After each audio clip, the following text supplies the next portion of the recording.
Ladies and gentlemen, I hope you're all doing well, and welcome to the showdown between the High Elves and Tzeentch. It's going to be myself with High Elf Karl Franz, aka Eltharion the Grim, versus Subutai, who is going to be rocking the Sorcerer Lord of Tzeentch, as well as the Double Degenerate Soul Grinder. These things are super nasty now, so I don't know what Creative Assembly was thinking, but they updated Soul Grinders and made it so they're really good against infantry and big targets. So their javelins, they split at the end, so they just wreck infantry units and multi-model units, and they also still annihilate SCs. Brutal unit.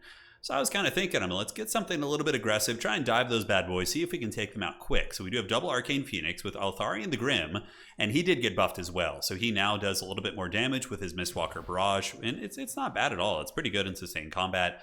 And we do also have Apotheosis just to heal things up, and the Fang Sword of Eltharion. In the front line here, it is going to be some Shadow Walkers and Shadow Warriors.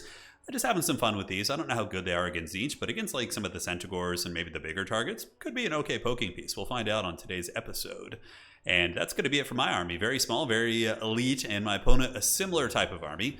Double Zangors out in the front with double Soul Grinder here. We do have a Chaos Sorcerer Lord of Metal with Final Transmutation, and also an Exalted Hero and Aecold Hellbrass. Exalted Hero, a pretty good choice. He does have anti-large and armor piercing, so going to be a very good duelist against, High Elves like dragons. They have, heavy cavalry, they have phoenixes. So having the anti-large specialist character here is quite good. So you can see the two javelins immediately do a ton of damage against one of my Arcane Phoenixes. I was like, oh man, that is a rough one indeed. So I'm just trying to juke it, and I do get a big volley ambush here on the Soul Grinder of Tzeentch, which was good. We burned through its shields, and now I'm going to need to retreat here in a second. But the birds are going to drop as my opponent gets a really nice Searing Doom here. But we're going for that bread. We're going for the kill. So the pigeons have descended from the skies, and Eltharion the Grim and the two birds are going to start shanking this giant monster, and it is getting wrecked. That's a 3v1. Fang Sword of Eltharion is popped, which gives him quite a bit of extra damage, 25%.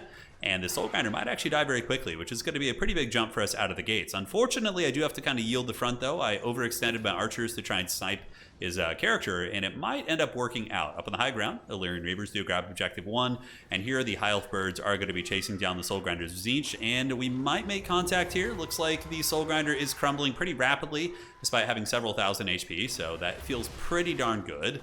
Eltharion the Grim, though, getting circle beaten. He had a lot of characters, a lot of powerful fighters, including the Sorcerer Lord himself. Just like in Tabletop, the Chaos Sorcerers are pretty darn good fighters, right? So Centaurs of Tzeentch are called in. A little bit late, though, thankfully for me. I still do get the kill on the Soul Grinder, so that was about as good of a start as I could ask for. But however, my opponent really brings it back. If I had been able to get away scot-free with Eltharion the Grim and not get punished by all this anti-large, then yeah, we're in like a winning position. But now that he's so beat up, I have to be uber cautious with him and be very careful. But at the end of the day, taking down one of the OP Soul Grinders is very good here. And now the two birds are duking it out versus the Centaurs, and they do have their shields absorbing some of the initial damage. Eltharion's going to be cruising over here, and in the backfield, we do call in our elite. So the Swordmasters of Hoth have arrived, and I don't know how good they are in this matchup, but I don't really play High Elves, so we're just experimenting. So I figured, hey, Zangors, Chaos Warriors, plenty of things that Swordmasters of Hoth should hard counter here, and you can see they're going to be butchering these Zangors here. Unfortunately, though, I am very pushed off the objectives, but neither of us are really playing the objectives too heavily right now.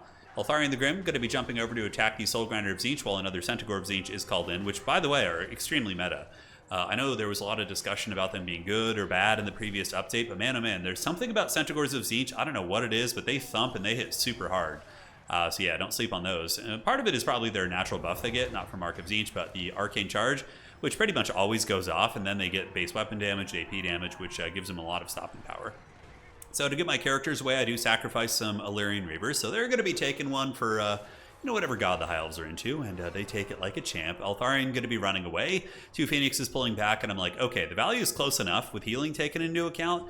I've cast a couple of Apotheosis. I also have the Rebirths on my Phoenixes, which can proc. So let's reset. Let's take advantage of already killing one Soul Grinder and, try and get our infantry and our support up. So Zangors call it out of the deep from Subutai here. He's going to be sending that over to objective number 1. Meanwhile, the Centaur Horde, as well as the Chaos characters, the Exalted Hero, the Chaos Sorcerer, and Aecold moving up to Objective 2. But here we go. We're cruising up. Zangor's getting picked apart. We do call in some White Lions of Craze. Pretty good fighters, and I'm hoping they'll be able to stand and go fisticuffs, but it kind of makes me think, you want, probably Phoenix Guard or Silverhelms in this matchup too, but the problem is with the new Soul Grinders of Tzeentch and how hard they wreck infantry, even though they definitely shouldn't. You can see really good spray fire right there. It's risky to bring those elite troopers. So it almost makes me think maybe a bolt thrower tech could be really good too. Opening with triple bolt thrower and moving up to counter the Soul Grinders because they have more range and can definitely kill them. So you go, maybe you don't bring Eltharion, you bring like a foot-based caster with 2 Phoenixes and a couple bolt throwers and a wide army of spears. Yeah, could be an option. Could be an option. High Elves are definitely not bad at defending their back line with like Silver Helms, Reavers. You know, Dragon Princes can be feasible in this matchup too. A lot of fun stuff. So Reaver is going to charge, trying to protect the archers. Unfortunately, these boys over here do get punted by the cavalry, and they are going to be running away. But the white lines don't really take too much damage. And Shadow Warriors have good combat stats. They can actually go fisticuffs there and fight. And now the 2 birds are going to be trying to rinse and repeat. So I'm like, okay, it worked once. Let's see if we can get away with it twice here. So the bird's trying to get through that Soul Grinder, but its shields unfortunately do regenerate. And one of my birds, I believe, did it get its rebirth? I'm not sure if it did. I could have sworn one goes off this game, but this was played a little while ago, so I don't quite remember. But we'll find out.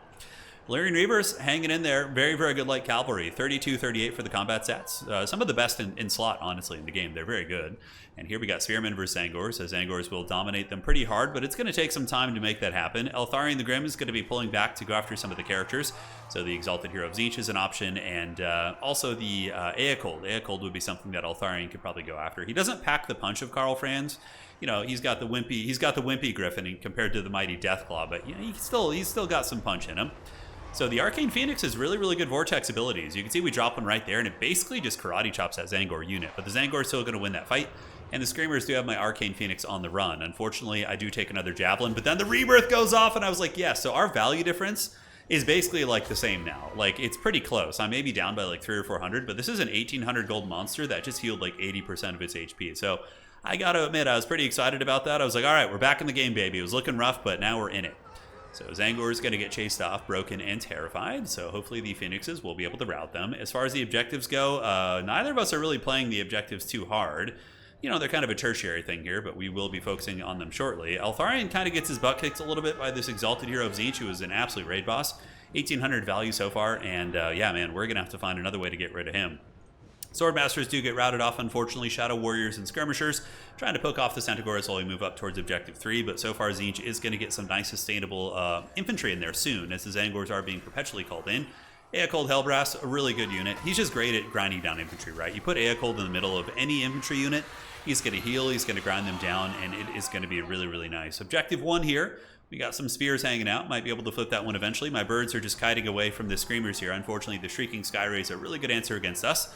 Soul Grinders have done quite well with their Poseidon Javelins. You know, 2,800 value. That is pretty insane. I mean, the fact that they're good against infantry and large, it kind of reminds me of like what CA did initially with the Elemental Incarnate as well as the Mutolith Beast. They had the capabilities of annihilating everything, whether it was infantry or large targets. They just found a way, and they kind of did the same thing with Soul Grinders again. And interesting, they were already very good. That's like the weird part about it. They were like a great unit, but niche, very good in land battle, and domination more niche, but still good. And then they just got this like insane buff. Wild stuff. But Exalted Hero here is going to get hunted, and he is broken, so we have the support of the Narnia Alliance. So Eltharion heard me talking a little bit of smack. He's like, all right, I got to put some work in here and do it. Valyrian Reavers charging into the Zangors. Zangors will probably end up winning that fight, but maybe if I can get some support nearby, it won't be quite so bad. In the middle, we got our Giant Pigeon going after the Eacold. And it's done some okay damage, but Eacold's passive healing is no joke. And also he has a big monster buddy here. White Lions of Krace are getting worn down. They're soon going to be losing their martial prowess when they go below 25%, which is going to happen soon. And their staying power here is really going to be dissipating. More White Lions on the way up. Eltharion the Grim going to be moving in, but unfortunately the dreaded Chaos Sorcerer has arrived.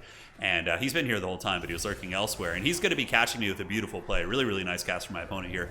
So he gets me in an overcasted Final Transmutation. I was like, Anakin, I'm too weak. Eltharion's going to have to pull away here while the White Lions of Krace move up on the side objective. Unfortunately, we've been routed, and the Screamers are doing an excellent job against the Chicken. Part of me was like, did we just turn and fight? But I wanted to kind of at least, you know, try and find little gooning opportunities I could to jump on things. Narnia Lions need to come back in. They did chase something off the battlefield. But the value's getting a little bit scary. 12.3 against 9.3. I have Apotheosis, and I also have had a Phoenix Rebirth. So it's a little bit closer than it looks, but you know, not by much. He's definitely ahead here. And you have to remember, a lot of the damage I also do against the Soul Grinders and these various monsters, they are, what's it called? They're healing with their shields. So that's just like, yeah, that's a lot of healing that's also not being taken into account. White Lions, though, man, hanging in there like absolute champs, actually doing a bit of damage. Chaos Spawn Summon coming in, and we get another Phoenix Rebirth. That's so much healing we've gotten. So the Phoenix comes back at like full health, and I was like, all right, we're back in it once again, baby. Let's go. We got a little bit of fighting power.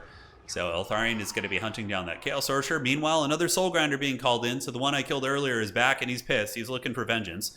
Swordmaster is being called in on the flank, so experimenting with the elite infantry. Going to see how they do here up on the point. Should be able to punish these Zangors pretty effectively. We'll have to see. At the very least, I'll chase them off the objective. Eltharion does get charged by the Centaurs, takes quite a bit of damage on impact there, which was tough. And now there is going to be there's his ability. If obviously, if I had stayed still, it would have done a little bit more damage. But you can see it seems to actually do damage against like single entities too. But another final transmutation is going to go down on Eltharion.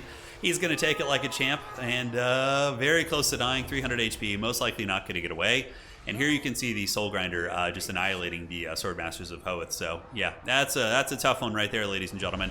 And at that point, it's basically over. I have my elite infantry, but so he's ahead on value by quite a bit now. And even though I did get a lot of healing, it wasn't enough. But I have to say, it was pretty fun jumping into High Elves. I don't play them often.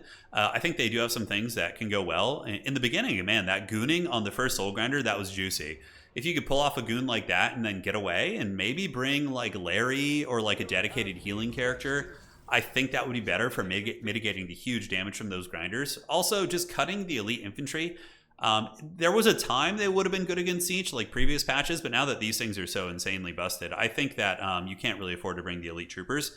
I didn't hate the Shadow Warriors and whatnot. I thought they were fine. White Lions I would probably still justify bringing, but Swordmasters are just too expensive and too clunky against this new stuff. But yeah, I liked it. Karl Franz, High Elf Karl Franz, you know, he was not bad. He does bring Tempest to the table, so if they try and bring any flying shenanigans, that was probably a big mistake, actually. In retrospect, you bring High Elf Karl Franz, you get Tempest, and when the Screamers come out, you double team them in Tempest, and your Phoenixers should dominate them 2-on-1 with Tempest activated. So that might be an idea. That might not be a bad idea at all. And you could go really wide with like a spear-based army, Spear and Archer, and just try and overwhelm them while the Phoenix is goon. Yeah, a lot to explore. GG well played to my opponent. Played a great game. Centaur is always very, very good too. You can see nice value on those, and it makes sense.